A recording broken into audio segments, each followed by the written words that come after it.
Hello everyone, Jessica here and welcome back to my channel. I hope you are having a great day. In today's video, I'm creating a color block of florals with the Mandy's flower stamp set.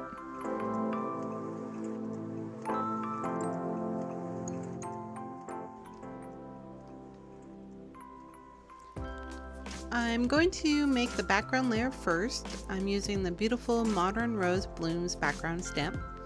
I was going to use clear embossing powder and do a tone-on-tone look with the black cardstock, but I've had this Archival Brilliance ink and I haven't used it yet, so I'm going to give it a try.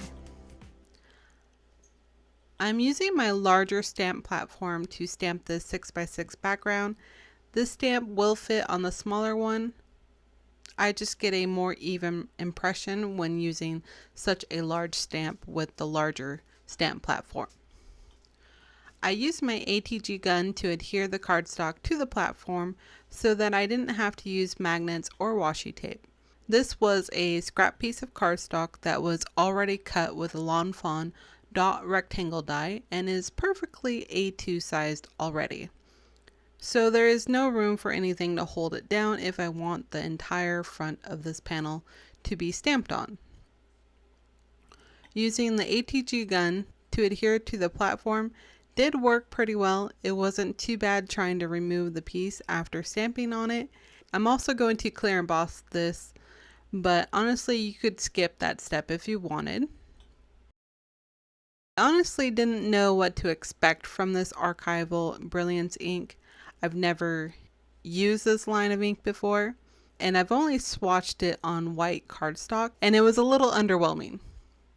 But using with the darker cardstock is pretty brilliant. This might be one of the prettiest silver inks I have ever used. I mean, that is just really gorgeous, right? How perfect would this be for an elegant wedding card or invitations? The color of the ink is called Platinum Planet. To create the color blocking, I'm going to die cut the windows. For this, I'm using 3 of the dies from the Lawn Fawn Scalloped pop-up die set. I've actually never used pop-up die for a pop-up card, have only used the extra pieces on cards. But that just goes to show that you can use many of your products in ways that they may not have been intended for. I'm also using a T-ruler to try to help line up the dies, which helped, but I ended up eyeballing it and securing with a washi tape before I run it through the Big Shot. Using the frame and a piece of Neenah cardstock, I'm going to trace the squares so that it gives me a guideline of where to stamp.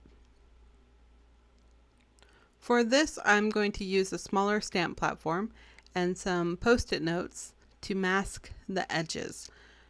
These post-it notes have the full adhesive on the back side, so they are great for masking. I'm going to use some of my favorite colors in the Distress Oxide line. The first one is Peacock Feathers, and I'm using the Distress Oxide inks because I can easily emboss in many different colors, because it is partly a pigment ink, so there is less need to buy different colors of embossing powder when I can just buy more ink colors. So it works. It's a win-win. You just have to use that clear embossing powder and you get a really nice colored emboss. This is a pigment ink. It does stay wet a little longer than dye inks. Now my plan was originally to watercolor these in, but I really like the colored outline image on the white background. I think the black and silver background was a little too busy to add much more details. Alright, can you guess what my second color is? Of course, if I have teal, then there will be red. I mean, I'm playing with my favorite colors. Candied Apple is a beautiful shade of red. My third color is Wilted Violet, and I do have all the products listed below on my blog if you see something you like. Plus the links for the Simon Says Stamp monthly card kit is below, which is where all the stamps that I'm using for this card is from. These kits just seem to get better and better each time. Now for the sentiment, I'm going to do some more embossing. Basically everything is embossed on this card. I'm using two of the sentiments from the Mandy's flower set. The small one says picked with love and the larger says with love. After stamping these in Versafine, I then emboss with clear embossing powder, of course. My little container of clear embossing powder from Hero Arts is getting kind of low, so that might be on my repurchase list soon. Now I can cut these sentiment strips down. For the smaller one, I'm going to use the picked word. So the entire sentiment will say picked with love, but it will use the two different fonts. To add even more shimmer to this card, I color in the images with a Spectrum Noir glitter pen, and I only color in the flower portions. And that was just a stylistic choice. I started using my ATG to add adhesive to the frame, but I grabbed the Nuvo Glue Pen to get into the smaller areas. Then attached that over the flower color blocks. I aligned it so it worked within the frame, and all areas that had been masked off weren't showing. This did leave some white overhang, but I just snipped those portions off. Using the EK Tools foam dots for dimension, I pop up the sentiment, and I decided I didn't like the picked word on the top left, so I do move that later. Then I attached that to a Neenah Solar White card base.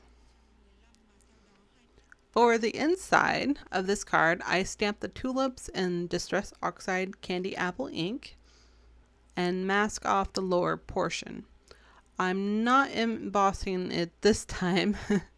I really like how versatile these Distress Oxide inks are.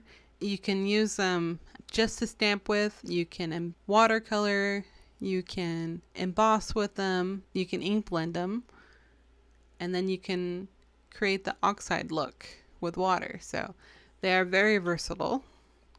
I'm adding one of the square cutouts from the frame on the front. I was thinking it looked like a plant container, kind of. Maybe it doesn't, but hey, it's the inside of the card. It's okay.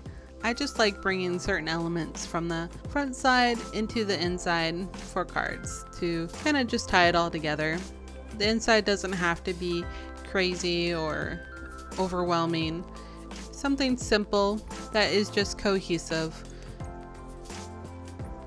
And that's it from me. Thank you for hanging out with me for a bit, and stay tuned for a few more pictures. I hope you enjoyed today's video.